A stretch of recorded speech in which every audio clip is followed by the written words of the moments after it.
Benjamin Constant disait « La politique, c'est l'art du vocabulaire ». Je ne sais plus qui c'est qui disait « L'homme s'attrape comme le lapin par les oreilles ». Enfin,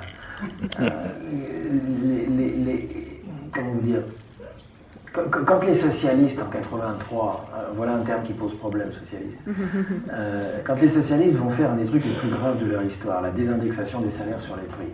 Hein, je fais partie d'une génération, je dis ça aux plus jeunes dans la salle, ceux qui ont mon âge, nos salaires augmentaient mécaniquement tous les mois. Puisqu'ils étaient indexés, d'accord ? Les socialistes vont casser ça en 83.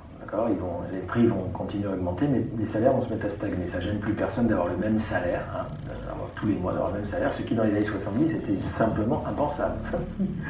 Bernard Friot a fait le calcul, j'ouvre une parenthèse, il a fait le calcul qu'en francs constants, donc il a recalculé en francs constants, un jeune qui s'engage sur le marché du travail aujourd'hui s'engage à exactement 50% du salaire qu'il avait en 1970. C'est-à-dire que si vous avez un CDI à 1500 € et que vous pensez que vous êtes le roi du pétrole, en réalité, vous devriez avoir 3000 €. En 70, vous aviez 3000 €. Donc voilà, paniquez pas non plus. Hein. Et donc, comment vous pensez qu'ils ont annoncé ça? Ils viennent d'être élus depuis 3 ans. Est-ce que vous pensez qu'ils ont dit gel des salaires ou blocage des salaires? Ils auraient dit ça, on était tous dans la rue, vous êtes d'accord? Non, blocage des salaires. Donc c'est Jacques Delors qui leur a soufflé le truc. Saint-Jacques Delors. Hein. Vous avez Saint-Rocard et Saint-Delors. Hein, d'accord. Dès qu'il y a une saloperie, c'est l'un des deux, cherchez pas. Les deux mecs qui ont fait l'Europe, ils s'appelaient Delors et Monet, hein, on aurait pu se méfier. Ils ne s'appelaient pas égalité et partage, les mecs. Hein, tu vois, et donc, il leur a soufflé le truc, et Laurent Fabius a annoncé en 83, nous allons lancer une vaste politique de désinflation compétitive. Donc désinflation compétitive, c'est un synonyme de gel des salaires. Ça ne peut rien vouloir dire d'autre. Eh bien nous ne sommes pas descendus dans la rue. Non, la défla, au truc là. Donc vous voyez, il y a des mots qui nous font descendre dans la rue et des mots qui nous font rester chez nous. Et donc le pouvoir connaît ça. Et donc le pouvoir fait un travail constamment sur les mots, constamment. Et donc vous avez des mots qui apparaissent et des mots qui disparaissent. Ah, vous avez dû voir ça. Et alors les linguistes nous apprennent un truc extraordinaire, c'est qu'on pense avec les mots. Ça m'a bouleversé ce truc-là, parce que j'avais jamais réfléchi à ça. C'est pas le contraire, c'est pas je pense la réalité sociale et je fabrique des mots. Ça marche pas comme ça, moi j'ai jamais fabriqué de mots. C'est le contraire. Il y a des mots à ma disposition, d'accord? On appelle ça un vocabulaire. Et avec ces mots, je peux penser la situation. Alors évidemment, pour la même situation, si on m'enlève le mot qui la nommait, puis qu'on m'en met un autre à la place, je ne vais pas penser la situation de la même façon. Je prends un exemple parce que peut-être que je parle chinois. S'il y en a ici qui ont connu la guerre de 68, ils se rappellent peut-être qu'à l'époque, quand on parlait des pauvres, on les appelait des exploités. Alors je jure aux plus jeunes dans la salle que c'est vrai. On avait ce mot-là à la bouche dans les années 60, quand on était de gauche, quand on était éducateur spécialisé, prof, travail, enfin des trucs de gauche.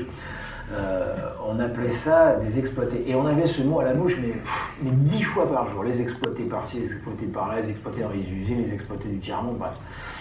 Donc vous avez remarqué que ce mot a disparu, et en tout cas du vocabulaire de la subvention, bien sûr. Et donc le pouvoir nous a fait comprendre que ça serait mieux dorénavant d'appeler ces gens-là des défavorisés. Bon, alors regardez bien parce que c'est assez rigolo. C'est la même personne, on va prendre une femme au SMIC avec 3 mômes, le mari s'est barré, enfin tu vois, bien dans la merde, tout.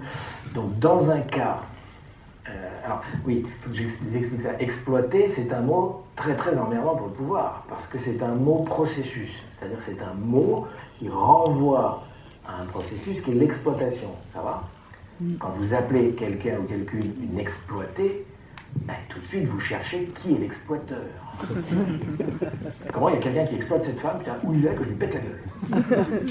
Alors, le pouvoir nous dit maintenant c'est mieux d'appeler ça des défavorisés. Alors regardez bien, parce que c'est très rigolo, dans un cas, cette femme a été exploitée par quelqu'un, dans l'autre, elle n'a pas eu de bol. Je voulais qu'on y fasse. On va quand même pas aller faire chier le MEDEF parce que cette conne n'a pas de peau. Et défavoriser, c'est un état, ce n'est pas un processus. Vous ne pouvez pas penser le processus de la défavorisation. Il n'y a pas de défavoriseur en langue française. Le mot n'existe pas. Personne n'a défavorisé. On appelle ça la naturalisation des rapports sociaux. C'est-à-dire les rapports de domination deviennent des choses naturelles. Okay, donc elle est défavorisée. Depuis Nadine Morano, on sait maintenant qu'il y a des races en France, d'accord? Donc vous avez les noirs, les blancs, c'est la nature. Bon, et ben il y a les inclus et les exclus.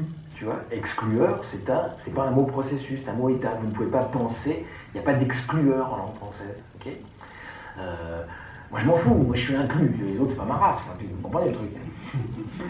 Et donc si vous acceptez d'appeler cette personne une défavorisée plutôt qu'une exploitée, alors le pouvoir va accepter de vous donner de l'argent pour travailler avec.